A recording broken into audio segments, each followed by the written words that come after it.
ರಾಮ್, ಬಾ ಊಟ ಮಾಡು ಎಂದು ಸಂಕಟ ತುಂಬಿದ ದನಿಯಲ್ಲಿ ಮನವಿ ಮಾಡಿದಳು ವರ್ಷ. ವರುಣ್ಗೆ ಭುವನ ಸಿಗದೆ ಹೋದರೂ ಅಚ್ಚುರಾಮ್ ಸಂಬಂಧ ಅಂತೂ ಮುರಿದು ಬಿತ್ತು ಎಂಬ ಸಂಭ್ರಮದಲ್ಲಿ ತೇಲುತ್ತಿದ್ದವಳು. ಮುಖದಲ್ಲಿ ಹುಸಿ ಬೇಸರ, ಸಂಕಟ ತುಂಬಿಕೊಂಡು ನಟಿಸುತ್ತಿದ್ದಳು. ವರ್ಷ, ನನಗೆ ಹಸಿವಿಲ್ಲ, ಹೊರಡು ನೀನು ಎಂದು ರೇಗಿದಂತೆ ನುಡಿದ ರಾಮ್. ಅಚ್ಚು ತನ್ನ ಮನೆಯಿಂದ ಹೊರಗಡೆ ಹೋದಾಗಿನಿಂದ ಮಮ್ಮ ಬೇಕು ಎಂದು ಕಣ್ಣೀರಾಕುತ್ತಾ ಹಠ ಮಾಡುತ್ತಿದ್ದ ಮಗನನ್ನು ತೊಡೆ ಮೇಲೆ ಮಲಗಿಸಿಕೊಂಡು ಓಲೈಸುತ್ತಾ ಕುಳಿತಿದ್ದನು. ರಾಮ್, ಇಂಥ ಸಮಯದಲ್ಲಿ ನೀನು ಈ ರೀತಿ ಮಾಡಬಾರ್ದು. ಅಲ್ಲಿ ಅತ್ತೆ ಮಾವನ ಪರಿಸ್ಥಿತಿ ಏನಾಗಿದೆ ಅಂತ ಯೋಚನೆ ಮಾಡಬೇಕಲ್ವ ನೀನು. ಈಗ ಅವರಿಗೆ ನಿನ್ನ ಸಾಂತ್ವನದ ಅಗತ್ಯ ಇದೆ. ಸಂಜೆ ನಡೆದ ಘಟನೆಯಿಂದ ಅವರ ಮನಸ್ಸಿಗೆ ದೊಡ್ಡ ಮಟ್ಟದ ಆಘಾತವಾಗಿದೆ ಎಂದು ಬೆನ್ನೆಯಲ್ಲಿ ಕೂದಲು ತೆಗೆದಷ್ಟು ನಯವಾಗಿ ಮಾತನಾಡುತ್ತಿದ್ದ. ವರ್ಷ ಬಳಿ ಬಿರುಗಾಳಿಯಂತೆ ಬರುವ ಅಂಕಿತ್ ಅವಳ ಕೆನ್ನೆಗೆ ಬೀಸಿ ಹೊಡೆದಿದ್ದ. ರಾಮ್ ಮತ್ತು ತನ್ನ ಮನೆಯವರಿಗೆ ಅವಳ ಕುತಂತ್ರ ಬುದ್ಧಿ ಅರಿವಿಲ್ಲದೆ ಹೋದರು. ಅಂಕಿತ್ ಚೆನ್ನಾಗಿಯೇ ಬಲ್ಲನು ಅವಳ ದುಷ್ಟ ಬುದ್ಧಿಯನ್ನು. ಅವನು ತನ್ನ ಮೇಲೆ ಸಂಜೆಯಿಂದ 2ನೇ ಬಾರಿ ಕೈ ಮಾಡಿದ್ದನ್ನು ಕಂಡು ಖುದ್ದು ಹೋದ ವರ್ಷ. ಹೇ ಅಂಕಿತ್ ಎಂದು ರೋಷದಿಂದ ಅಬ್ಬರಿಸುವ ಮುನ್ನವೇ, ಮುಗೀತಲ್ವಾ ನಮ್ಮನೆ ಹಾಳು ಮಾಡಿದ್ದು, ಹೊರಡು ನೀನಿನ್ನು ಎಂದು ಅವಳನ್ನು ಒಂದು ಕ್ಷಣವೂ ಅಲ್ಲಿ ನಿಲ್ಲಲು ಬಿಡದವನು ಅವಳ ತೋಳು ಹಿಡಿದು ದರದರನೆ ಎಳೆದು ತಂದು ಮನೆಯಿಂದ ದಬ್ಬಿ ಬಿಟ್ಟಿದ್ದ. ಅವನಿಗೆ ತನ್ನ ಅತ್ತಿಗೆ ಭುವನ ವಿಷಯದಲ್ಲಿ ತೆಗೆದುಕೊಂಡ ನಿರ್ಧಾರದಲ್ಲಿ ಯಾವುದೇ ತಪ್ಪು ಇದೆ ಎಂದು ಅನಿಸುತ್ತಿಲ್ಲ. ವರ್ಷ ಕೊಂಕಾಡುತ್ತಾ ಪರಿಸ್ಥಿತಿಯನ್ನು ಬಿಗಿ ಮಾಡದೆ ಹೋಗಿದ್ದರೆ ಖಂಡಿತ ತನ್ನ ಮನೆಯಲ್ಲಿ ಇಂತಹ ಸೂತಕದ ಮೌನ ತುಂಬುತ್ತಿರಲಿಲ್ಲ ಎಂದು ಅವಳನ್ನು ಕೊಂದು ಹಾಕುವಷ್ಟು ಸಿಟ್ಟು ಉಕ್ಕಿ ಬರುತ್ತಿತ್ತು ಅವನೆದೆಯಲ್ಲಿ. ಅವನು ದೂಡಿದ ರಭಸಕ್ಕೆ ನೆಲದ ಮೇಲೆ ಬಿದ್ದ ವರ್ಷ ಅವಮಾನದಿಂದ ಕುದ್ದು ಹೋದಳು. ಅಂಕಿತ್, ನಿನ್ನ ಲಿಮಿಟ್ ಕ್ರಾಸ್ ಮಾಡ್ತಿದ್ಯಾ ಎಂದು ಸಿಟ್ಟಿನಲ್ಲಿ ಧ್ವನಿ ಎತ್ತಿ ಎದ್ದು ನಿಂತಾಗ, ಹೇಯ್, ಇನ್ನೊಂದು ಚೂರು ಉಸಿರು ಆಚೆ ಬಂದರೆ ನಿನ್ನ ಜೀವ ನನ್ನ ಕೈಯಿಂದಲೇ ಹೋಗೋದು. ಜೀವದ ಮೇಲೆ ಆಸೆ ಇದ್ದರೆ ಹೊರಡ್ತಿರು. ಹಾಗೆ ಕನಸಿನಲ್ಲೂ ಮತ್ತೆ ನಮ್ಮ ಮನೆ ಕಡೆ ಮುಖ ಮಾಡಿ ನೋಡಿದರೆ ತುಂಡು ತುಂಡಾಕಿ ಕತ್ತರಿಸಿ ಬಿಡ್ತೀನಿ ಎಂದು ಕೋಪಾವೇಶದಲ್ಲಿ ಅಬ್ಬರಿಸಿದವನ ಕಣ್ಣಿನಲ್ಲಿದ್ದ ಆವೇಶ ಅವಳ ಗಂಟಲು ಹೊನಗುವಂತೆ ಮಾಡಿತು. ಅವನ ಅರ್ಭಟಕ್ಕೆ ತತ್ತರಿಸಿದವಳು, ಅಂಕಿತ್ ಪ್ಲೀಸ್ ಎಂದು ಮತ್ತೆ ನಾಜುಕಾದ ತನ್ನ ನಾಟಕವನ್ನು ಶುರು ಮಾಡುತ್ತಿದ್ದವಳ ಕುತ್ತಿಗೆಗೆ ಕೈ ಹಾಕಿದ ಅಂಕಿತ್. ಇವತ್ತು ಏನೇ ಆಗಿರಲಿ, ಬಟ್ ನೀನು ಅಂದುಕೊಂಡ ಹಾಗೆ ನನ್ನ ಅತ್ತಿಗೆಯ ಜಾಗವನ್ನು ಯಾವತ್ತೂ ನೀನು ಪಡೆಯುವುದಕ್ಕೆ ಸಾಧ್ಯವಿಲ್ಲ. ಇಲ್ಲಿಂದ ಸುಮ್ಮನೆ ಹೋಗ್ತೀಯೋ ಅಥವಾ ಮನೆಯವರನ್ನೆಲ್ಲ ಕರೆಸಿ ನೀನು ಈ ಮನೆಗೆ ಬಂದ ಉದ್ದೇಶ ಏನು ಅಂತ ಹೊದರುವುದು ಎಂದು ಕೆಕ್ಕರಿಸುತ್ತಾ ಕೇಳಿದಾಗ ತತ್ತರಿಸಿ ಹೋಗಿದ್ದಳು ವರ್ಷ. ಅವನಿಗೆ ಹೇಗೆ ತಿಳಿಯಿತು ತನ್ನ ಗುಟ್ಟು ಎಂದು ತಿಳಿಯದೆ ಗಾಬರಿಯಾದಳು. ಅವಳು ಗಾಬರಿಯಲ್ಲಿ ತನ್ನನ್ನು ದಿಟ್ಟಿಸುವಾಗ, ಹೇ ಹೋಗ್ತೀಯೋ ಅಥವಾ ಕೂಗುವುದ ಮನೆಯವರನ್ನು ಎಂದು ಗಡುಸಾಗಿ ಕೇಳಿದಾಗ ಬೆಚ್ಚಿದಂತೆ ಇಹಕ್ಕೆ ಬರುವ ವರ್ಷ ತಾನು ಅಲ್ಲಿದ್ದಷ್ಟು ಹೊತ್ತು ಅಪಾಯ ಹೆಚ್ಚೇ ಇರೋದು ಎಂದು ಅಲ್ಲಿಂದ ಮೆತ್ತಗೆ ಜಾಗ ಖಾಲಿ ಮಾಡಿದಳಾದರೂ ಅಷ್ಟು ಸುಲಭಕ್ಕೆ ರಾಮ್ನನ್ನು ಬಿಟ್ಟು ಬಿಡಲು ಸಿದ್ಧವಿರಲಿಲ್ಲ. ಸದ್ಯಕ್ಕೆ ವಾತಾವರಣದ ಬಿಸಿ ತುಸು ತನ್ನಗಾಗಲಿ, ನಂತರ ತನ್ನ ಗುರಿ ಮುಟ್ಟಿದರೆ ಆಯಿತು ಎಂಬ ಆಲೋಚನೆಯಿಂದ ಅಲ್ಲಿಂದ ಹೊರಟು ಬಿಟ್ಟಳು. ಅವಳು ಹೋದ ಕಡೆ ನೋಡುತ್ತಾ ಮುಷ್ಟಿ ಕಟ್ಟಿ ಗಾಳಿಯಲ್ಲಿ ಬೀಸಿದ ಅಂಕಿತ್, ತಪ್ಪು ಮಾಡಿಬಿಟ್ಟೆ ಕಣೆ. ನೀನು ಈ ಮನೆಗೆ ಬಂದು ಜಂಡ ಹೂಡಿದಾಗಲೇ ನಾನು ನಿನ್ನ ಮೇಲೆ ಒಂದು ಕಣ್ಣು ಇಡಬೇಕಾಗಿತ್ತು ಎಂದು ಅಸಹನೆಯಿಂದ ಕನಲಿ ಹೋದನು. ಮೊನ್ನೆ ತನ್ನ ಗೆಳತಿ ನಿಕ್ಕಿ ಜೊತೆ ಫೋನ್ ಕಾಲ್ನಲ್ಲಿ ವರ್ಷ ಆರವ್ನನ್ನು ಪೂಲ್ಗೆ ದೂಡಿದ್ದನ್ನು ಹೇಳಿದ್ದಳು. ಅವನಿಗೆ ಸ್ವಿಮ್ಮಿಂಗ್ ಬರುವುದರಿಂದ ಈ ಬಾರಿ ತಪ್ಪಿಸಿಕೊಂಡಿದ್ದ. ಭುವನ ಮತ್ತು ವರುಣ್ ಮದುವೆಯಾದ ಮೇಲೆ ಅವನಿಗೊಂದು ಗತಿ ಕಾಣಿಸಿ ಅಚ್ಚುನ ರಾಮ್ನಿಂದ ದೂರ ಮಾಡಿ ತಾನು ಅಚ್ಚು ಜಾಗವನ್ನು ಆಕ್ರಮಿಸಿಕೊಳ್ಳುವ ಬಗ್ಗೆ ಮಾತನಾಡುವುದನ್ನು ಕೇಳಿಸಿಕೊಂಡಿದ್ದ ಅಂಕಿತ್. ಅವತ್ತಿನಿಂದ ವರ್ಷ ಮೇಲೆ ಒಂದು ಕಣ್ಣು ಇಡಲು ತನ್ನ ಗೆಳೆಯನೊಬ್ಬನಿಗೆ ಹೇಳಿದ್ದ. ಬಟ್ ವಿಪರ್ಯಾಸ ಎಂದರೆ ಸಂಜೆ ಪರಿಸ್ಥಿತಿ ವಿಕೋಪಕ್ಕೆ ತಿರುಗಿ ತನ್ನವರ ಬದುಕು ಅನಾಯಾಸವಾಗಿ ಹಾಳಾದ ಮೇಲೆ ಅಂಕಿತ್ ಫ್ರೆಂಡ್ ಅವನಿಗೆ ವರ್ಷ ಜೊತೆ ಅವಳ ಅಣ್ಣನ ಗುಟ್ಟಿನ ಬಗ್ಗೆ ಮಾಹಿತಿ ಕೊಟ್ಟಿದ್ದ. ತನ್ನ ಕಣ್ಣು ಮುಂದೆ ಇಷ್ಟೊಂದು ಆದರೂ ಏನೊಂದೋ ಮಾಡಲಿಕ್ಕಾಗಲಿಲ್ವಲ್ಲ ಎಂದು ಹತಾಶೆ ಮತ್ತು ನೋವಿನಿಂದ ಒದ್ದಾಡಿ ಹೋಯಿತು ಅಂಕಿತ್ ಮನಸ್ಸು. ಅಚ್ಚುವಿನ ಶಾಂತ ಸ್ವಭಾವದ ಜೊತೆ ಸಂಬಂಧಗಳನ್ನು ನಿಭಾಯಿಸಿಕೊಂಡು ಹೋಗುತ್ತಿದ್ದ ಪರಿಯನ್ನು ಕಂಡಾಗಲೆಲ್ಲ ಅಚ್ಚುವಿನಂಥ ಗುಣವಿರುವ ಹುಡುಗಿ ತನಗೆ ಸಿಗಲಿ ಭಗವಂತ ಎಂದು ಬೇಡಿಕೊಳ್ಳುತ್ತಿದ್ದನು. ಬಟ್ ಇಂದು ತಪ್ಪೇ ಇಲ್ಲದ ಅಚ್ಚು ತನ್ನ ಅಣ್ಣನ ಬದುಕಿನಲ್ಲಿ ಬೀಸಿದ ಬಿರುಗಾಳಿ ಅವರಿಬ್ಬರ ಸುಂದರ ಬದುಕನ್ನು ಛಿದ್ರ ಮಾಡಿದ್ದನ್ನೆನೆದು ಗಂಟಲುಬ್ಬಿ ಬಂದಿತ್ತು. ಅನಾಯಾಸವಾಗಿ ಕಣ್ಣುಗಳು ತುಂಬಿ ಬಂದಾಗ ತೋಳಿಗೆ ಮುಖ ತೀಡಿ ಮನೆಯೊಳಗೆ ಬಂದಿದ್ದ. ಶರಣ್, ಭುವನ, ಊಟ ಮಾಡಿ ಬನ್ನಿ ಎಂದು ಮನವಿ ಮಾಡಿದರು ಮಮತಾ. ಅವರಿಗೆ ಭುವನ ಮತ್ತು ಶರಣ್ ಮದುವೆಯಾಗಿದ್ದಾರೆ ಎನ್ನುವ ಅಚ್ಚರಿಯ ಜೊತೆ ಈಗಾಗಲೇ ಭುವನ ತನ್ನ ಮಗುವಿಗೆ ತಾಯಿಯಾಗಿದ್ದಾಳೆಂಬ ಸುದ್ದಿ ಮನಸ್ಸಿಗೆ ಆಘಾತ ಮಾಡಿತ್ತು. ಆದರೂ ತಮ್ಮ ಮಗ ತೃಪ್ತಿ ಅವನನ್ನು ಬಿಟ್ಟು ಹೋದ ಮೇಲೆ ಹಠಕ್ಕೆ ಬಿದ್ದು ಇನ್ನೊಂದು ಮದುವೆಯಾಗದೆ ಒಂಟಿಯಾಗಿ ಜೀವಿಸುವುದನ್ನು ಕಂಡಾಗ ಹೆತ್ತೊಡಲಿಗೆ ಬೆಂಕಿ ಬಿದ್ದಷ್ಟು ಸಂಕಟವಾಗುತ್ತಿತ್ತು. ಆದರೆ ಈಗ ಭುವನನ ಮದುವೆಯಾಗಿ ಮತ್ತೆ ಹೊಸ ಬದುಕು ಶುರು ಮಾಡಿದ್ದು ಖುಷಿಯಾದರು. ಅವರಿಬ್ಬರ ಮದುವೆಯಿಂದ ರಾಮ್ ಮನೆಯಲ್ಲಿ ಸೃಷ್ಟಿಯಾಗಿರುವ ಕಲಹದ ಬಗ್ಗೆ ತಿಳಿದು ಬೇಸರವಾಗುತ್ತಿತ್ತು. ಅತ್ತೆ, ನನಗೆ ಹಸಿವಿಲ್ಲ, ಪ್ಲೀಸ್ ನನ್ನ ಒತ್ತಾಯ ಮಾಡಬೇಡಿ ಎಂದಳು ಕಣ್ಣಿನಿಂದ ಜಾರಿದ ಹನಿ ತೊಡೆದು. ತನ್ನ ಮನೆಯಿಂದ ಶರಣ್ ಮನೆಗೆ ಬಂದಾಗಿನಿಂದ ಕಣ್ಣೀರಾಕುತ್ತಲೇ ಕುಳಿತಿದ್ದಾಳೆ ಆಕೆ.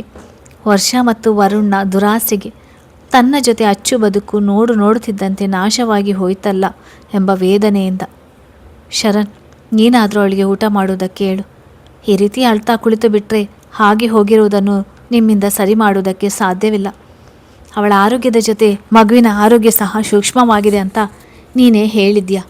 ಇಂಥ ಸಮಯದಲ್ಲಿ ಭುವನ ಹೀಗೆ ನೊಂದುಕೊಂಡು ಊಟ ಬಿಟ್ಟು ಕಣ್ಣೀರಾಕುತ್ತಾ ಕುಳಿತು ಮಗುವಿಗೇನಾದರೂ ಹೆಚ್ಚು ಕಡಿಮೆ ಆದರೆ ನೀವಿಷ್ಟೆಲ್ಲ ಸಮಸ್ಯೆಗಳನ್ನು ಫೇಸ್ ಮಾಡಿ ಮದುವೆಯಾಗಿದ್ದಕ್ಕಾದರೂ ಏನಾದರೂ ಸಾರ್ಥಕತೆ ಇರುತ್ತಾ ಎಂದವರಿಗೆ ಅರ್ಥವಾಗುವಂತೆ ತಿಳಿ ಹೇಳಿದ್ದರು ಮಮತಾ. ರಾಮ್ ಮನೆಯಿಂದ ಭುವನನ ತನ್ನ ಮನೆಗೆ ಕರ್ಕೊಂಡು ಬಂದ ಕೂಡಲೇ ತನ್ನ ತಾಯಿಗೆ ಎಲ್ಲವನ್ನು ಸೂಕ್ಷ್ಮವಾಗಿ ತಿಳಿಸಿದ್ದಾನಲ್ಲ ಶರಣ್. ದಟ್ಟ ಉಸಿರನ್ನು ಹೊರಗಟ್ಟಿದ ಶರಣ್, ಅಮ್ಮ, ಇಲ್ಲಿಗೆ ಊಟ ಹಾಕಿಕೊಂಡು ಬಾ ಹೋಗು ಎಂದು ಮನವಿಯ ದನಿಯಲ್ಲಿ ನುಡಿದು ಕೈಕಾಲು ತೊಳೆದು ಬರಲು ಎದ್ದು ಹೋದ. ಮಮತಾ ಅವರು ಮಗ ಹೇಳಿದಂತೆ ತಟ್ಟೆಗೆ ಊಟ ಬಡಿಸಿಕೊಂಡು ಬಂದವರು ಶರಣ್ಗೆ ತಟ್ಟೆ ಕೊಟ್ಟು, ಭುವನ, ನೀನು ಹೀಗೆ ನೊಂದುಕೊಂಡು ಕಣ್ಣೀರು ಹಾಕುತ್ತಾ ಕೊರಗುತ್ತಿದ್ರೆ ನಿನ್ನ ಆರೋಗ್ಯದ ಜೊತೆ ನಿನ್ನ ಹೊಟ್ಟೆಯಲ್ಲಿರುವ ಮಗುವಿನ ಆರೋಗ್ಯದ ಮೇಲೂ ಪರಿಣಾಮ ಬೀರುತ್ತದೆ. ಸ್ವಲ್ಪ ದಿನ ಆದಮೇಲೆ ಎಲ್ಲವೂ ಸರಿ ಹೋಗ್ತದೆ, ಚಿಂತೆ ಮಾಡುವುದಕ್ಕೆ ಹೋಗಬೇಡ ಎಂದು ಮೃದುವಾಗಿ ಸಮಾಧಾನ ಮಾಡಿ ಅಲ್ಲಿಂದ ಸರಿದು ಹೋದರು. ಭುವನ, ಆವೇಶದಲ್ಲಿ ನಿಮ್ಮಣ್ಣ ಮಾಡಿದ್ದ ತಪ್ಪು ಎಂಥದ್ದು ಅಂತ ತುಂಬ ಕಡಿಮೆ ಸಮಯದಲ್ಲಿ ಅರ್ಥವಾಗ್ತದೆ. ಅಚ್ಚರಿ ಹತ್ತಿರ ಕ್ಷಮೆ ಕೇಳಿ ತಾನೇ ಹೋಗಿ ಅವಳನ್ನು ಮನೆಗೆ ಕರ್ಕೊಂಡು ಬರ್ತಾನೆ. ನೀನು ಇವತ್ತಿನ ಘಟನೆಯನ್ನು ಮನಸ್ಸಿಗೆ ಹಚ್ಚಿಕೊಂಡು ತುಂಬ ಕೊರಗಬೇಡ ಎಂದು ಸಮಾಧಾನ ಮಾಡುತ್ತಾ ಸಾಂಬಾರ್ ಜೊತೆ ಅನ್ನ ಕಲಸಿ ಅವಳ ಬಾಯಿಯ ಬಳಿ ತುತ್ತು ಹಿಡಿದಾಗ ತುಂಬಿದ ಕಣ್ಣುಗಳಿಂದ ಅವನನ್ನು ದಿಟ್ಟಿಸಿದಳು ಹುಡುಗಿ. ಶರಣ್, ಇವತ್ತು ಮನೆಯಲ್ಲಿ ಏನೇನೋ ಆಗಿದೆಯೋ ಅದಕ್ಕೆಲ್ಲ ನಾನೇ ಕಾರಣವಾಗಿದ್ದೀನಿ. ಅಂಥದ್ರಲ್ಲಿ ಅಣ್ಣ ಹೇಗೆ ನನ್ನ ಗಂಟಲಿನಲ್ಲಿ ಇಳಿಯುತ್ತದೆ. ಪ್ಲೀಸ್ ನನ್ನನ್ನು ನನ್ನ ಪಾಡಿಗೆ ಬಿಟ್ಟು ಬಿಡಿ ಎಂದು ಬಿಕ್ಕಳಿಸುತ್ತಾ ಮನವಿ ಮಾಡಿದ್ದಳು ಭುವನ. ಆದರೆ ಅವಳ ಮಾತನ್ನು ಒಪ್ಪಲಿಲ್ಲ ಶರಣ್. ಸಂಜೆ ಅವಳನ್ನು ಹಾಸ್ಪಿಟಲ್ನಿಂದ ಮನೆಗೆ ಕರೆದುಕೊಂಡು ಬರುವಾಗ 5 ತಿಂಗಳವರೆಗೂ ಅವಳ ಆರೋಗ್ಯ ತುಂಬ ಸೂಕ್ಷ್ಮವಾಗಿರುತ್ತದೆ. ಹಾಗಾಗಿ ಅವಳನ್ನು ಸದಾ ಗಮನಿಸಿಕೊಳ್ಳುವಂತೆ ಎಚ್ಚರಿಸಿದ್ದರು ಡಾಕ್ಟರ್. ಭುವನ, ಬೆಳಿಗ್ಗೆ ಡಾಕ್ಟರ್ ಏನು ಹೇಳಿದರು ಅಂತ ನೀನು ಕೇಳಿಸಿಕೊಂಡಿದ್ಯಾ? 5 ತಿಂಗಳು ತುಂಬುವವರೆಗೂ ರಿಸ್ಕಿ ಪ್ರೆಗ್ನೆನ್ಸ್ ನಿನ್ನದು. ಅದಲ್ಲದೆ ಬೆಳಿಗ್ಗೆ ಹೊಟ್ಟೆ ನೋವು ಬಂದು ಎಷ್ಟು ಒದ್ದಾಡಿದ್ಯಾ, ಈಗ ಮತ್ತೆ ಚಾನ್ಸ್ ತಗೊಳ್ತೀಯಾ ಎಂದು ಸಂಕಟದಿಂದ ಕೇಳಿ ಅವಳ ಕಣ್ಣೀರು ತೊಡೆದ ಶರಣ್. ಬಿಕ್ಕಳಿಸುತ್ತಲೇ ಅವನ ಕೈತುತ್ತಿಗೆ ಬಾಯೊಡ್ಡಿದಳು ಭುವನ. ಅವಳಿಗೆ ಊಟ ಮಾಡಿಸಿ ಮೆಡಿಸಿನ್ ಕೊಟ್ಟ ಶರಣ್ ಅವಳ ಹಣೆಗೆ ಮುತ್ತಿಟ್ಟು, ಈಗ ನೆಮ್ಮದಿಯಾಗಿ ಮಲಗು, ಬೆಳಿಗ್ಗೆ ಅಚ್ಚರಿಗೆ ಕಾಲ್ ಮಾಡಿ ಮಾತಾಡೋಣ, ಅಂದರೆ ಅವರ ಮನೆಗೆ ಹೋಗಿ ಬರೋಣ ಎಂದು ಬೆಡ್ ಮೇಲೆ ಮಲಗಿದವಳಿಗೆ ಸರಿಯಾಗಿ ಹೊದಿಸಿ ತಲೆ ನೆವರಿಸುತ್ತಾ ಅವಳ ಪಕ್ಕದಲ್ಲಿ ಕುಳಿತನು. ರಾಮ್ ತನ್ನ ಪ್ರೀತಿಗೆ ಅವಮಾನ ಮಾಡುವ ಬರದಲ್ಲಿ ಅಚ್ಚುವಿನ ಪ್ರೀತಿಗೆ ಅವಮಾನ ಮಾಡಿದ್ದನು ನೆನೆದು ಅವನಿಗೂ ಬೇಸರವಾಯಿತು. ಆದಷ್ಟು ಬೇಗ ರಾಮ್ಗೆ ಅಚ್ಚುವಿನ ಪ್ರೀತಿಯ ಬೆಲೆ ತಿಳಿಯಲಿ ಎಂದು ಮನದಲ್ಲಿ ದೇವರನ್ನು ಬೇಡಿಕೊಂಡ. ಮನಸ್ಸಿಗೆ ಆಘಾತವನ್ನು ಸಹಿಸುವ ಶಕ್ತಿ ಇಲ್ಲದ ಅಚ್ಚುಗೆ ಜ್ವರ ಬಂದು ಬಿಟ್ಟಿತು. ರಾತ್ರಿಯೆಲ್ಲ ಪ್ರಜ್ಞೆ ಇಲ್ಲದೆ ಮನಸ್ಸಿಗೆ ತೋಚಿದ್ದನ್ನು ಪಿಸುಗುಟ್ಟುತ್ತಿದ್ದ ಹುಡುಗಿಯನ್ನು ಕಂಡು ಅದೆಷ್ಟು ಬಾರಿ ಅವಳ ಎತ್ತವರು ಮುಖ ತಿರುಗಿಸಿ ಕಣ್ಣು ತೊಡೆದಿದ್ದಾರೋ ಏನೋ. ಮರುದಿನ ಬೆಳಿಗ್ಗೆ ಅಚ್ಚುವಿನ ಪರಿಸ್ಥಿತಿ ಇನ್ನಷ್ಟು ಗಂಭೀರವಾದಾಗ ಡಾಕ್ಟರ್ನ ಕರೆಸಿ ಟ್ರೀಟ್ಮೆಂಟ್ ಕೊಡಿಸಿದರು. ಮಾನಸಿಕವಾಗಿ ಕುಗ್ಗಿ ಹೋದವಳ ಆರೋಗ್ಯ ಅಷ್ಟು ಸುಲಭವಾಗಿ ಚೇತರಿಸಲಿಲ್ಲ. ಎಚ್ಚರವಾದರೆ ಕಣ್ಣುಗಳು ತುಂಬಿ ಬರುತ್ತಿದ್ದವು. ರಾಮ್ ಹೇಳಿದಂತೆ ತಾನು ತನ್ನ ಮೊದಲ ಪ್ರೀತಿ ಸಾತ್ವಿಕ್ನನ್ನು ಮರೆತು ಅದೇಕೆ ರಾಮ್ನನ್ನು ಇಷ್ಟೊಂದು ಪ್ರೀತಿಸಲು ಶುರು ಮಾಡಿದೆ ಎಂಬ ಪ್ರಶ್ನೆಗೆ ಉತ್ತರ ಹುಡುಕಲಾಗದೆ ಗಂಟಲು ಕಟ್ಟಿಕೊಂಡು ಬಿಕ್ಕಳಿಸುತ್ತಿದ್ದಳು. ತಾನು ಇಷ್ಟೊಂದು ನೋವು ಹುಣ್ಣುತ್ತಾ ತನ್ನವರಿಗೆ ನೋವು ಕೊಡುತ್ತಾ ಈ ಬದುಕಿನ ಜೊತೆ ಹೋರಾಡಿ ಸಾಧಿಸುವುದಾದರೂ ಏನಿದೆ ಎಂಬ ಆಲೋಚನೆಗಳು ತಲೆಯಲ್ಲಿ ಸುಳಿದು ಹೋಗುವಷ್ಟು ದುರ್ಬಲವಾಗಿ ಹೋಯಿತು ಅವಳ ಮನಸ್ಥಿತಿ. ಮುದ್ದು, ನೀವು ಯಾವಾಗಲೂ ನನ್ನ ಜೊತೆಯಲ್ಲೇ ಇರಬೇಕು. ಮಮ್ಮ ನನ್ನನ್ನು ಎತ್ತಿಕೋ. ಅಚ್ಚರಿ, ನೀನು ನನ್ನ ಮಗನ ನಗುವಿಗೆ ಕಾರಣ. ಹೇ ಬಜಾರಿ, ನೀನು ನನಗೆ ಮಾತ್ರ ಸೇರಿದವಳು. ಜೀವ ಕೊಡು ಅಂದರೂ ಕೊಟ್ಟು ಬಿಡ್ತೀನಿ. ಬಟ್ ನನ್ನ ಉಸಿರಿರುವವರೆಗೂ ನಾನು ನಿನ್ನನ್ನು ಮಾತ್ರ ಬೇರೆಯವರಿಗೆ ಬಿಟ್ಟು ಕೊಡೋದಿಲ್ಲ. ಪುಟ್ಟ, ನೀನು ನಮಗೋಸ್ಕರ ಸಾತ್ವಿಕ್ ಇನ್ನಿಲ್ಲ ಅನ್ನುವ ವಾಸ್ತವವನ್ನು ಒಪ್ಪಿ ನಿನ್ನ ಬದುಕಿಗೆ ಅವಕಾಶ ಕೊಡಬೇಕು ಎಂಬ ಒಬ್ಬೊಬ್ಬರು ಒಂದೊಂದು ರೀತಿ ತನ್ನನ್ನು ಭಾವನಾತ್ಮಕವಾಗಿ ಕಟ್ಟಿಹಾಕಿದ ಕ್ಷಣಗಳು ಸ್ಮೃತಿಯಲ್ಲಿ ಸುಳಿಯುವಾಗ ಹುಚ್ಚು ಹಿಡಿದಂತೆ ಆಯಿತು ಅಚ್ಚುಗೆ. 2 ಕೈಯಿಂದ ತನ್ನ ತಲೆಯನ್ನು ಗಟ್ಟಿಯಾಗಿ ಹಿಡಿದುಕೊಳ್ಳುತ್ತಾ ಅಮ್ಮ ಎಂದು ಜೋರಾಗಿ ಚೀರಿ ಪ್ರಜ್ಞೆ ತಪ್ಪಿದಳು. ಮನಸ್ಸಿಗೆ ಆಗುತ್ತಿದ್ದ ಒತ್ತಡವನ್ನು ಸಹಿಸುವ ಶಕ್ತಿ ಇಲ್ಲದೆ ಅವಳ ಜೊತೆಯಲ್ಲಿದ್ದ ಅವಳ ತಂದೆ ತಾಯಿ ಮುದ್ದಿನ ಮಗಳ ಮಾನಸಿಕ ಆರೋಗ್ಯ ಹದಗೆಡುತ್ತಿರುವುದನ್ನು ಕಂಡು ಕಂಗಾಲಾಗಿ ಹೋದರು. ತನ್ನ ಬದುಕಿನಲ್ಲಿ ಆದ ಬದಲಾವಣೆಯನ್ನು ಸಹಿಸುವ ಶಕ್ತಿ ಇಲ್ಲದೆ ತತ್ತರಿಸಿ ಹೋದಳು ಅಚ್ಚು. ಮಗಳ ಮನಸ್ಥಿತಿ ತೀರಾ ಹಾಳಾಗಿದ್ದನ್ನು ಕಂಡು ಅವಳ ತಂದೆ ತಾಯಿಯ ಜೊತೆ ಅಭಿ ಸಹ ಕಂಗಾಲಾಗಿ ಹೋದರು. ಅಚ್ಚು ಮನಸ್ಸಿಗೆ ಆಗುತ್ತಿದ್ದ ಒತ್ತಡ ಮತ್ತು ನೋವನ್ನು ಸಹಿಸಲಾಗದೆ ಅಮ್ಮ ಎಂದು ಚೀರಿ ಪ್ರಜ್ಞೆ ತಪ್ಪಿದ್ದನ್ನು ಕಂಡು ನಂದನ್ ಅವರ ಕಣ್ಣುಗಳು ಅನಾಯಾಸವಾಗಿ ತುಂಬಿ ಹರಿದವು. ಅವಳ ಖುಷಿಗಾಗಿ ಏನು ಬೇಕಾದರೂ ಮಾಡಲು ಸಿದ್ಧವಿದ್ದ ತಂದೆ ಅವರು. ಆದರೆ ವಿಧಿ ಪದೇ ಪದೇ ಅವಳ ಖುಷಿಯನ್ನು ಕಿತ್ತುಕೊಂಡು ಆಗಿಂತ ನೋವಿನ ಮಡುವಿನಲ್ಲಿ ಬಿದ್ದು ಒದ್ದಾಡುವಂತೆ ಮಾಡಿಬಿಟ್ರೆ ಅವರು ತಾನೇ ಹೇಗೆ ಸಹಿಸಲು ಸಾಧ್ಯ? ಕಣ್ಣಿನಿಂದ ಜಾರಿದ ಹನಿಗಳನ್ನು ತೊಡೆದ ನಂದನ್ ಅವರು, ಅಭಿ, ಡಾಕ್ಟರ್ಗೆ ಕಾಲ್ ಮಾಡಿ ಬರುವುದಕ್ಕೆ ಹೇಳು ಎಂದು ಹುಮ್ಮಲಿಸಿ ಬರುತ್ತಿದ್ದ ದುಃಖವನ್ನು ಗಂಟಲಿನಲ್ಲಿ ಅಡಗಿಸುತ್ತಾ ನುಡಿದರು. ತಾವು ಅಂದು ಹಠ ಮಾಡಿ ರಾಮ್ ಜೊತೆ ಮಗಳ ಮದುವೆ ಮಾಡಿಸದೆ ಹೋಗಿದ್ದರೆ ಖಂಡಿತ ತಮ್ಮ ಮಗಳು ಇಂದು ಇಂಥ ನೋವಿನಲ್ಲಿ ನರಳುತ್ತಿರಲಿಲ್ಲ ಎಂಬ ಪಶ್ಚಾತ್ತಾಪ ಅವರದಾಗಿತ್ತು. ಹಾಂ ಅಪ್ಪ ಎಂದು ಅಭಿ ಡಾಕ್ಟರ್ಗೆ ಕಾಲ್ ಮಾಡಿದ. 15 ನಿಮಿಷದ ನಂತರ ಡಾಕ್ಟರ್ ಬಂದು ಅಚ್ಚುವನ್ನು ಪರೀಕ್ಷೆ ಮಾಡಿದಳು. ಅವಳ ಮನಸ್ಥಿತಿ ಇದೇ ರೀತಿ ಮುಂದುವರಿದರೆ ಅವಳ ಮಾನಸಿಕ ಆರೋಗ್ಯದ ಮೇಲೆ ಕೆಟ್ಟ ಪರಿಣಾಮ ಬೀರುವುದು ಎಂಬ ಎಚ್ಚರಿಕೆ ಕೊಟ್ಟರು.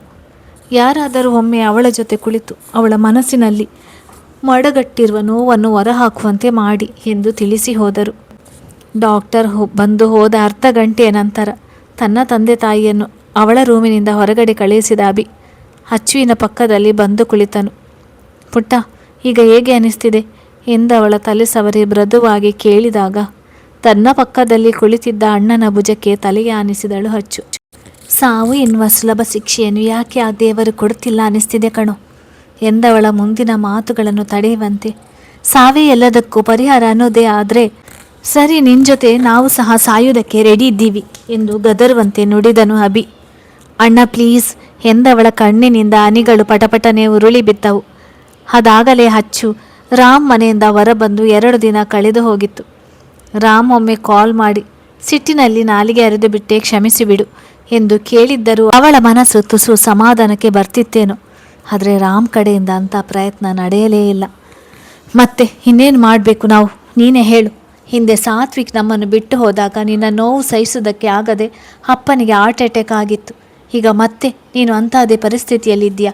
ಈ ಬಾರಿ ನಾವು ನಿನ್ನ ವಿಷಯದಲ್ಲಿ ಯಾವುದೇ ನಿರ್ಧಾರ ಮಾಡುವ ಹಾಗಿಲ್ಲ, ನಿನ್ನ ಮೇಲೆ ಒತ್ತಡ ಹೇರುವ ಹಾಗಿಲ್ಲ. ನೋಡು ಅಚ್ಚು, ಭಾವನ ವಿಷಯದಲ್ಲಿ ನೀನು ಏನೇ ನಿರ್ಧಾರ ಮಾಡಿದರೂ ನಾವು ನಿನ್ನ ಜೊತೆ ನಿಲ್ತೇವೆ. ಬಟ್ ನೀನು ಹೀಗೆ ಬದುಕು ಮುಗಿದು ಹೋಯಿತು ಎನ್ನುವ ಹಾಗೆ ನಿನ್ನ ರೂಮಿನಲ್ಲಿ ಕಣ್ಣೀರು ಹಾಕ್ತಾ ಬಂದಿ ಆಗಬೇಡ ಎಂದು ಅಭಿ ಕೈ ಮುಗಿದು ಮನವಿ ಮಾಡಿದನು.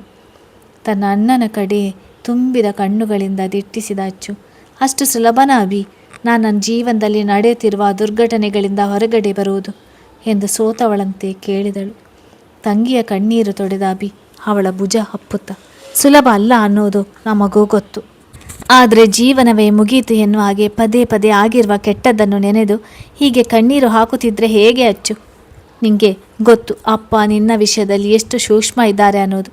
ಅಂಥದ್ರಲ್ಲಿ ಮೊನ್ನೆ ರಾತ್ರಿಯಿಂದ ನೀನು ಇದೇ ರೀತಿ ಭಾವನ ವರ್ತನೆಯನ್ನು ನೆನೆದು ಕಣ್ಣೀರು ಹಾಕುತ್ತಿದ್ದರೆ ಅವರ ಪರಿಸ್ಥಿತಿ ಏನಾಗಿರ್ಬೋದು ಅನ್ನೋದನ್ನು ಯೋಚನೆ ಮಾಡು ಎಂದನು. ಈಗಾಗಲೇ ಸಾತ್ವಿಕ್ ನಿನ್ನ ಬಿಟ್ಟು ಹೋದ ನೋವಿನಲ್ಲಿದ್ದಾಗ ನಿನ್ನನ್ನು ಭಾವನಿಗೆ ಮದುವೆ ಮಾಡಿಕೊಟ್ಟು ತಪ್ಪು ಮಾಡಿಬಿಟ್ಟೆ ಅನ್ನೋ ಪಶ್ಚಾತ್ತಾಪದಲ್ಲಿ ಬೆಂದು ಹೋಗುತ್ತಿದ್ದಾರೆ. ಅದರ ಜೊತೆ ನಿನ್ನ ಪರಿಸ್ಥಿತಿ ಇದೇ ರೀತಿ ಮುಂದುವರಿದರೆ ಮುಂದೆ ಏನು ಬೇಕಾದರೂ ಆಗ್ಬೋದು. ಪುಟ್ಟ, ಅಪ್ಪನ ವಿಷಯದಲ್ಲಿ ದಯವಿಟ್ಟು ನೀನು ಈ ಘಟನೆಯಿಂದ ಹೊರಗಡೆ ಬರಲೇಬೇಕು ಎಂದು ಪರಿಪರಿಯಾಗಿ ಮನವಿ ಮಾಡಿದನು. ಅಣ್ಣ ಪ್ಲೀಸ್, ಸ್ವಲ್ಪ ದಿನದ ಮಟ್ಟಿಗೆ ನನ್ನನ್ನು ನನ್ನ ಪಾಡಿಗೆ ಬಿಟ್ಟು ಬಿಡು ಎಂದು ಅಚ್ಚು ವಿನಂತಿಸಿಕೊಂಡಳು. ರಾಮ್ ತನ್ನ ಪ್ರೀತಿಗೆ ಕೊಟ್ಟ ಗೌರವದ ಜೊತೆಗೆ ಸಾತ್ವಿಕ್ ಪ್ರೀತಿಗೆ ನೀನು ಅನ್ಯಾಯ ಮಾಡಿದೆ ಎಂದು ಪರೋಕ್ಷವಾಗಿ ಹೇಳಿಬಿಟ್ಟಿದ್ದನು. ಹಾಗಾಗಿ ಅವಳಿಗೆ ಸ್ವಲ್ಪ ಸಮಯ ಬೇಕಾಗಿತ್ತು ಹೊಡೆದ ಕನ್ನಡಿಯಂತಾಗಿದ್ದ ತನ್ನ ಮನಸ್ಸನ್ನು ಸ್ಥಿಮಿತಕ್ಕೆ ತಂದುಕೊಳ್ಳಲು. ಆದರೆ ಅಚ್ಚುವಿನ ನೋವಿನ ಅಂದಾಜಿದ್ದ ಅಭಿ ಅವಳನ್ನು ಒಂಟಿಯಾಗಿ ಬಿಡಲು ಸಿದ್ಧನಿರಲಿಲ್ಲ. ಪುಟ್ಟ, ನೀನು ಹೇಳಿದಾಗೆ ನಿನ್ನನ್ನು ಒಂಟಿಯಾಗಿ ಬಿಡ್ತೀನಿ, ಅಪ್ಪ ಅಮ್ಮನನ್ನು ಅವರ ಪಾಡಿಗೆ ಬಿಡ್ತೀನಿ. ಇಬ್ಬರು ಹೀಗೆ ಮನಸ್ಸು ಕೆಡಿಸಿಕೊಂಡು ಮತ್ತೊಂದು ಅನಾಹುತವನ್ನು ಎದುರಿಸೋಕ್ಕೆ ರೆಡಿಯಾಗಿ ನಿಂತಿರುವ ಹಾಗೆ. ಅರ್ಥ ಮಾಡಿಕೊ, ನಿಂಗೆ ಮತ್ತು ನಿನ್ನ ಪ್ರೀತಿಗೆ ಅವಮಾನ ಮಾಡಿದವರು ಪಶ್ಚಾತ್ತಾಪ ಪಡಬೇಕು. ನಿನ್ನ ಪ್ರೀತಿಯ ಬೆಲೆಯ ಜೊತೆಗೆ ತಾವು ಕೈಯಾರೆ ಕಳೆದುಕೊಂಡ ಮಾಣಿಕ್ಯದ ಬೆಲೆ ಅವರಿಗೆ ಅರಿವಾಗಬೇಕಾಗಿದೆ. ಅದೇನು ಅಚ್ಚು, ನಾನು 3 ದಿನದಿಂದ ನೋಡ್ತಾ ಇದ್ದೀನಿ. ಗಂಟಲು ಕಟ್ಟಿಕೊಂಡು ಕಣ್ಣು ಊದಿ ಜ್ವರ ಬಂದು ನಿನ್ನ ದೈಹಿಕ ಆರೋಗ್ಯದ ಜೊತೆ ಮಾನಸಿಕ ಆರೋಗ್ಯವನ್ನು ಹಾಳಾಗುವಷ್ಟು ವೀಕ್ ಗರ್ಲ್ ಆಗಿ ಹೋಗಿದ್ಯಾ. ತಪ್ಪು ನಿನ್ನ ಕಡೆಯಿಂದ ಆಗಿಲ್ಲ ಎಂದಮೇಲೆ ಈ ಕಣ್ಣೀರು ಏನಕ್ಕೆ? ಹೀಗೆ 4 ಗೋಡೆಗಳ ಮಧ್ಯೆ ಬಂದಿಯಾಗಿ ಯಾಕೆ ಪಶ್ಚಾತ್ತಾಪದಲ್ಲಿ ನರಳ್ತಾ ಇದ್ದೀಯಾ? ಭಾವ ಹೇಳಿದಾಗೆ ಮೊದಲನೇ ಪ್ರೀತಿಯಲ್ಲಿ ಸೋತವರು ತಮ್ಮ ಬದುಕಿಗೆ ಮತ್ತೊಂದು ಅವಕಾಶ ಕೊಡದೆ ಹೋದರೆ ಅವರ ಬದುಕು ಸಾವಿಗಿಂತಲೂ ಕಠೋರವಾಗಿರುತ್ತದೆ. ಭಾವ ಆವೇಶದಲ್ಲಿ ಆಡಿದ ಒಂದೊಂದು ಮಾತಿಗೂ ಅವರು ಯಾವ ರೀತಿ ಪಶ್ಚಾತ್ತಾಪ ಪಡುವಂತೆ ಆಗುತ್ತದೆ ಅಂತ ಕಾದು ನೋಡು ಎಂದು ಅಭಿ ತಿಳಿ ಹೇಳಿದನು. ಅಚ್ಚು ಅವನು ಹೇಳುತ್ತಿರುವುದು ತನಗಲ್ಲ ಎಂಬಂತೆ ತಲೆ ತಗ್ಗಿಸಿ ಬಿಕ್ಕಳಿಸಿದ ಕುಳಿತಿದ್ದನ್ನು ಕಂಡು ಅಭಿ ಅಸಮಾಧಾನಗೊಂಡನು. ತನ್ನ ತಂಗಿ ತಪ್ಪು ಮಾಡಿಲ್ಲ ಎಂದ ಮೇಲೆ ಹೀಗೆ ಕೊರಗೋದು ನನಗಿಷ್ಟವಾಗುತ್ತಿಲ್ಲ ಅಚ್ಚು. ತನ್ನ ತಂಗಿ ತುಂಬ ಬ್ರೇವ್ ಗರ್ಲ್ ಇದ್ದಾಳೆ. ನಾನು ಅವಳನ್ನು ಯಾವತ್ತೂ ಹೀಗೆ ನೋಡಲು ಬಯಸುವುದಿಲ್ಲ. ಹೇಳು ಮೇಲೆ ತಪ್ಪು ಮಾಡಿದವರೇ ಆರಾಮವಾಗಿ ಕಂಪನಿ ಕೆಲಸ ಅಂತ ನೆಮ್ಮದಿಯಾಗಿದ್ದಾರೆ ಎಂದು ಗದರಿದ ಅಭಿ ಅವಳ ಕೈ ಹಿಡಿದು ಬಲವಂತವಾಗಿ ರೂಮಿನಿಂದ ಹೊರಗೆ ಕರೆತಂದನು. ಅಚ್ಚು ಒಬ್ಬಳೇ ಇದ್ದರೆ ಎಲ್ಲಿ ಅವಳನ್ನು ಕಳೆದುಕೊಳ್ಬೇಕಾಗ್ತದೋ ಎನ್ನುವ ದುಗುಡ ಅವನದಾಗಿತ್ತು. ಅಂದು ಸಂಜೆ ಮನೆಯೊಳಗೆ ಬಂದ ಲಾಯರ್ನನ್ನು ಕಂಡು ಆರತಿಯವರ ಹುಬ್ಬುಗಳು ಗೊಂದಲದಲ್ಲಿ ಗಂಟಾದವು. ಯಾವ ವಿಚಾರಕ್ಕೆ ಲಾಯರ್ ಈಗ ತಮ್ಮನೆಗೆ ಬಂದಿದ್ದಾರೆ ಎನ್ನುವುದು ತಿಳಿಯಲಿಲ್ಲ. ರಾಮ್ ಸಹ ಇದರ ಬಗ್ಗೆ ಅವರಿಗೆ ಮಾಹಿತಿ ಕೊಟ್ಟಿರಲಿಲ್ಲ. ಮಡಿಲಿನಲ್ಲಿ ತಲೆ ಇಟ್ಟು ಅಮ್ಮನನ್ನೇ ನೆನೆಯುತ್ತಾ ಮಲಗಿದ್ದ ಆರವನನ್ನು ಎಬ್ಬಿಸಿದ ಆರತಿಯವರು ಲಾಯರ್ಗೆ ಕುಳಿತುಕೊಳ್ಳಲು ಹೇಳಿ ವಿಷಯವೇನೆಂದು ವಿಚಾರಿಸಿದರು. ಅವರ ಮುಂದಿನ ಸೋಫಾ ಮೇಲೆ ಕುಳಿತ ಲಾಯರ್, ರಾಮ್ ಇಲ್ವಾ? ನನ್ನನ್ನು ಮನೆಗೆ ಬರುವುದಕ್ಕೆ ಹೇಳಿದ್ದ ಎಂದರು. ಸಮಯ ನೋಡಿದ ಆರತಿಯವರು, ಇನ್ನೊಂದು 10 ನಿಮಿಷ ವೇಟ್ ಮಾಡಿ, ಬಂದುಬಿಡ್ತಾರೆ ಎಂದು ಲಿಂಗಿಗೆ ಕಾಫಿ ತರಲು ಹೇಳಿ ಸುಮ್ಮನಾದರು. ತಮ್ಮ ಕಣ್ಣ ಮುಂದೆ ಇಬ್ಬರು ಮಕ್ಕಳ ಬದುಕು ಹಾಳಾಗಿದ್ದನ್ನು ನೆನೆದು ಆ ತಾಯಿಯ ಮನಸ್ಸು ಮೌನವಾಗಿ ರೋಧಿಸುತ್ತಿತ್ತು. ಲಾಯರ್ ಕಾಫಿ ಕುಡಿದು ಮುಗಿಸೋ ಹೊತ್ತಿಗೆ ಅಂಕಿತ್ ಜೊತೆ ರಾಮ್ ಮತ್ತು ರಘುರಾಮ್ ಅವರು ಸಹ ಬಂದಿದ್ದರು. ಲಾಯರನ್ನು ಕಂಡ ಕೂಡಲೇ ರಾಮ್, ಸಾರಿ ಸರ್, ಟ್ರಾಫಿಕ್ನಲ್ಲಿ ಸಿಕ್ಕಿಬಿದ್ದು ತಡವಾಯಿತು ಎಂದು ಕ್ಷಮೆ ಕೇಳಿದನು. 2 ನಿಮಿಷ ಫ್ರೆಶ್ ಆಗಿ ಬರ್ತೀನಿ ಎಂದು ತನ್ನಮ್ಮ ಹಾಗೂ ಮಗನನ್ನೊಮ್ಮೆ ನೋಡಿ ಅಲ್ಲಿಂದ ಹೊರಟನು. ತನ್ನ ಬದುಕಿನಲ್ಲಿ ಬಹುದೊಡ್ಡ ನಿರ್ಧಾರವೊಂದನ್ನು ಅವನು ಮಾಡಿದ್ದನು. ಅಂಕಿತ್ ಮತ್ತು ರಘುರಾಮ್ ಅವರಿಗೆ ಲಾಯರ್ ಏತಕ್ಕಾಗಿ ಬಂದಿದ್ದಾರೆ ಎಂಬ ಗೊಂದಲವಿತ್ತು. ರಾಮ್ ಫ್ರೆಶ್ ಆಗಿ ಬರುವ ಹೊತ್ತಿಗೆ ಅಂಕಿತ್ ಮತ್ತು ರಘುರಾಮ್ ಸಹ ಅಲ್ಲಿಗೆ ಬಂದರು. ರಾಮ್ ಏನು ಮಾಡಲು ಹೊರಟಿದ್ದಾನೆ ಎಂಬ ದುಗುಡ ಎಲ್ಲರಲ್ಲೂ ಇತ್ತು. ಅವರ ದುಗುಡವನ್ನು ಹೆಚ್ಚು ಮಾಡುವಂತೆ ಲಾಯರ್ ಪಕ್ಕದಲ್ಲಿ ಕುಳಿತ ರಾಮ್, ನಾನು ಹೇಳಿದಾಗೆ ಡೈವರ್ಸ್ ಪೇಪರ್ಸ್ ರೆಡಿ ಆಗಿದೆಯಾ ಎಂದು ಕೇಳಿದನು. ಅದನ್ನು ಕೇಳಿ ಅಲ್ಲಿದ್ದವರೆಲ್ಲ ಗಾಬರಿಯಾದರು. ಮೊನ್ನೆ ರಾಮ್ ಅಚ್ಚುವನ್ನು ಮನೆಗೆ ಕಳಿಸುವಾಗ ಸಿಟ್ಟಿನ ಉತ್ತಂಗದಲ್ಲಿದ್ದ. ಹಾಗಾಗಿ ಯಾರೂ ಅವನನ್ನು ತಡೆಯುವ ಪ್ರಯತ್ನ ಮಾಡಿರಲಿಲ್ಲ. ಬಟ್ ಈಗ ರಾಮ್ ಏನು ಮಾಡ್ತಿದ್ಯಾ ಎಂದು ಆರತಿಯವರು ಆತಂಕದಿಂದ ಕೇಳಿದಾಗ, ಅಮ್ಮ ಒಂದು 10 ನಿಮಿಷ, ಲಾಯರ್ ಬಂದು ಕೆಲಸ ಮುಗಿಸಿಬಿಡ್ತಾರೆ ಎಂದು ತನ್ನಗೆ ನುಡಿದವನು ಡೈವರ್ಸ್ ಪೇಪರ್ಸ್ಗಳಿಗೆ ಸೈನ್ ಹಾಕಿದನು. ಅದನ್ನು ಕಂಡು ಅಂಕಿತ್ಗೆ ಆದ ಬೇಸರ ಅಷ್ಟಿಷ್ಟಲ್ಲ. ತನ್ನನ್ನ ರಾಮ್ ಏನೇ ನಿರ್ಧಾರ ಮಾಡಿದ್ರೂ ವಿವೇಕದಿಂದ ಯೋಚಿಸಿ ಮಾಡುತ್ತಿದ್ದನು. ಆದರೆ ಇಂದು ಅಚ್ಚರಿ ವಿಷಯದಲ್ಲಿ ದುಡುಕುತ್ತಿರುವುದನ್ನು ಅವನಿಂದ ಸಹಿಸಲಾಗಲಿಲ್ಲ. ನಾಳೆ ಸಂಜೆ ಹೊತ್ತಿಗೆ ಅಚ್ಚರಿ ಕಡೆಯಿಂದ ಡೈವರ್ಸ್ ಪೇಪರ್ಸ್ಗೆ ಸೈನ್ ಹಾಕಿಸಿ ನಮ್ಮ ಆಫೀಸ್ಗೆ ಕಳುಹಿಸಿಕೊಡಿ ಎಂದು ತಿಳಿಸಿ ಲಾಯರ್ ಅಲ್ಲಿಂದ ಹೊರಟು ಹೋದರು. ಲಾಯರ್ ಹೋಗುವುದನ್ನೇ ಕಾಯುತ್ತಿದ್ದ ಅಂಕಿತ್, ಅಣ್ಣ ಏನಿದೆಲ್ಲ? ಡೈವರ್ಸ್ ಅಂದರೆ ಹುಡುಗಾಟ ಅಂದ್ಕೊಂಡಿದ್ದೆ ನೀನು? ಒಂದ್ಸಲ ನೀನು ಈ ಪೇಪರ್ಸ್ ಮೇಲೆ ಸೈನ್ ಹಾಕಿದರೆ ನಿನ್ನ ಮತ್ತು ಅತ್ತಿಗೆಯ ಸಂಬಂಧ ಮುಗಿದೋಯ್ತು ಅಂತ ಅರ್ಥ ಕಣೋ. ಪ್ಲೀಸ್ ದುಡುಕ್ಬೇಡ. ನೀನು ಅತ್ತಿಗೆಯನ್ನು ಮನೆಯಿಂದ ಹೊರಗೆ ಕಳಿಸಿದಾಗಿನಿಂದ ಆರೋ ಮನಸ್ಥಿತಿ ಏನಾಗಿದೆ ಅಂತ ನೋಡ್ತಾ ಇದೆಯಾ? ಸ್ವಲ್ಪ ದಿನ ಸುಮ್ಮನೆ ಇದ್ದು ಬಿಡು ಅಣ್ಣ, ಎಲ್ಲ ಸರಿ ಹೋಗುತ್ತೆ ಎಂದು ಅಣ್ಣನ ಕೈ ಹಿಡಿದು ಮನವಿ ಮಾಡಿದನು. ದಟ್ಟ ಉಸಿರನ್ನು ಹೊರಗಟ್ಟಿದ್ದ ರಾಮ್, ನೋ ಅಂಕಿತ್, ಇಷ್ಟೆಲ್ಲ ಆದಮೇಲೆ ನಾವು ಒಟ್ಟಿಗೆ ಬದುಕೋದ್ರಲ್ಲಿ ಅರ್ಥವೇ ಇಲ್ಲ. ಅವರು ಯಾವಾಗ ನಮಗೆ ಒಂದು ಮಾತು ಹೇಳದೆ ಭುವನ್ ಶರಣ್ ವಿಷಯದಲ್ಲಿ ಅಷ್ಟೊಂದು ದೊಡ್ಡ ನಿರ್ಧಾರ ಮಾಡಿದ್ರೋ ಆಗಲೇ ನಮ್ಮ ಸಂಬಂಧ ಮುರಿದು ಹೋಯಿತು. ಮತ್ತೆ ಯಾವತ್ತೂ ಸರಿ ಮಾಡುವುದಕ್ಕೆ ಅವಕಾಶ ಇರದಷ್ಟು. ಸೊ ನಾನು ಅವರಿಂದ ದೂರವಾಗಲೇಬೇಕು ಅಂತ ನಿರ್ಧಾರ ಮಾಡಿ ಆಗಿದೆ. ಪ್ಲೀಸ್ ಮತ್ತೆ ಇದರ ಬಗ್ಗೆ ಚರ್ಚೆ ಬೇಡ. ಸಾಧ್ಯವಾದರೆ ಬೆಳಿಗ್ಗೆ ಆಫೀಸ್ಗೆ ಹೋಗೋದಕ್ಕೆ ಮುಂಚೆ ಅಚ್ಚರಿ ಅವರ ಮನೆಗೆ ಹೋಗಿ ಈ ಪೇಪರ್ಸ್ಗೆ ಸೈನ್ ಹಾಕಿಸಿಕೊಂಡು ಬಾ ಎಂದನು. ಸೊಪ್ಪ ಮೇಲೆ ತನ್ನ ಸುತ್ತಲೂ ಏನಾಗುತ್ತಿದೆ ಎಂಬ ಅರಿವಿಲ್ಲದಿದ್ದರೂ ಅಮ್ಮ ತನ್ನನ್ನು ಬಿಟ್ಟು ಹೋಗಿದ್ದಾಳೆ ಎಂಬ ನೋವು ಮತ್ತು ಹತಾಶೆಯಲ್ಲಿ ಕುಳಿತಿದ್ದ ಮಗನನ್ನು ಕಂಡು ರಾಮ್ಗೆ ಸಂಕಟವಾಯಿತು. ಆದರೂ ತನ್ನ ನಿರ್ಧಾರದಿಂದ ಹಿಂದೆ ಸರಿಯದ ಅವನು ಮಗುವನ್ನು ಎತ್ತಿಕೊಂಡು ರೂಮಿಗೆ ಹೋದನು. ಮನಸ್ಸನ್ನು ಕಲ್ಲಾಗಿಸಿಕೊಂಡಿದ್ದ ರಾಮ್ ತಾವಿಬ್ಬರೂ ದೂರ ಆಗದ ಹೊರತು ಮೂವ್ ಆನ್ ಆಗಲು ಸಾಧ್ಯವಿಲ್ಲ ಎಂದು ನಂಬಿದ್ದನು. ಕಥೆ ಮುಂದುವರಿಯುತ್ತದೆ.